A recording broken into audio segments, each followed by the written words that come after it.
Et salut, pour cette nouvelle case de calendrier, je vais te parler d'un objet qui peut être sympa d'avoir en trail, mais également pour toute autre activité outdoor ou quand tu vas à l'étranger. C'est un petit objet qui peut se montrer rassurant pour toi ou pour tes proches, mais qui peut être aussi une petite source de motivation quand tu es dans le dur et si tu as un peu d'imagination. Cet objet dont je te parle, c'est le bracelet Data Vitae. Alors tu en as peut-être déjà entendu parler puisqu'on en voit de plus en plus au poignet des trailers lors des courses officielles. Data Vitae, c'est une entreprise qui crée des bijoux d'identification. Alors l'idée vient des États-Unis, mais Data Vitae est pionnière en France à proposer ce genre de bijoux. Data Vitae veut dire en latin les données de la vie. Donc le principe, c'est d'y inscrire nos données importantes qui peuvent être utiles en cas d'accident, par exemple, comme le nom, le prénom, les numéros de téléphone des proches à contacter en cas d'urgence. Les données sont gravées et ne deviennent pas illisibles avec le temps. Moi j'ai le mien depuis plusieurs années maintenant et il n'a absolument pas bougé. Il y a plusieurs modèles de bracelets et de colliers et de nombreuses couleurs différentes. Pour ma part, j'ai le bracelet Ultra en noir. Le bracelet de ce modèle est en silicone et il se coupe pour s'adapter à la taille de ton poignet.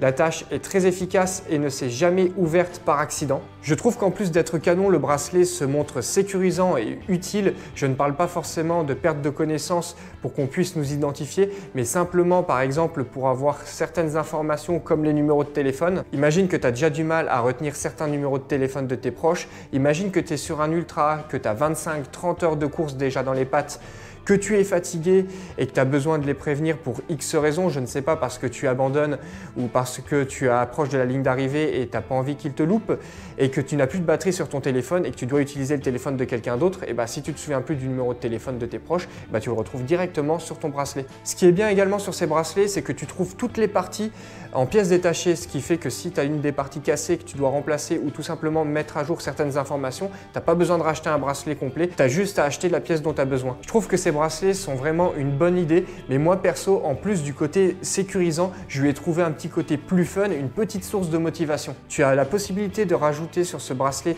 des petites bagues sur lesquelles tu peux graver 15 caractères. Alors moi j'ai eu l'idée d'y inscrire le nom des ultras que j'ai fini ou des courses qui ont beaucoup compté pour moi. C'est une sorte de tableau de chasse en fait. Alors non seulement ça va te motiver parce que tu vas avoir envie de rajouter des bagues à ton bracelet et donc des courses à ton palmarès, mais c'est surtout qu'en course, quand je suis dans le dur, je jette un petit coup d'œil sur mon bracelet et là je vois toutes les courses que j'ai finies, tous les ultras que j'ai finis ou les courses qui ont beaucoup compté pour moi. C'est une motivation visuelle, ça me rappelle que durant ces courses, j'ai réussi à passer par-dessus les coups de mou, les coups durs et que je me suis accroché et que je suis allé au bout. Je me dis, allez Anto, accroche-toi, t'as fait ça, ça, ça. Et ça me met un petit coup de boost au moral. Les prix ne sont pas les mêmes et varient en fonction des modèles. Donc on va compter entre 20 et 30 euros pour un bracelet. Et pour le collier type plaque militaire, il faut compter 27 euros. Voilà, je t'ai parlé de ces bracelets parce qu'ils font de plus en plus d'adeptes dans le monde du sport outdoor. Et comme c'est bientôt Noël, ça peut être une idée de cadeau. D'ailleurs, celui de mon oncle, c'était un de mes cadeaux que je lui avais fait et il en était vraiment ravi. Donc voilà, si tu es en manque d'inspiration, ça peut être une bonne idée. Cette vidéo n'est pas en partenariat avec Data Vitae, mais je t'ai mis quand même dans la description juste en dessous le lien qui redirige vers leur site internet si jamais tu es intéressé. Donc j'espère que cette vidéo t'a plu et je te dis à demain pour la nouvelle case du calendrier. Ciao!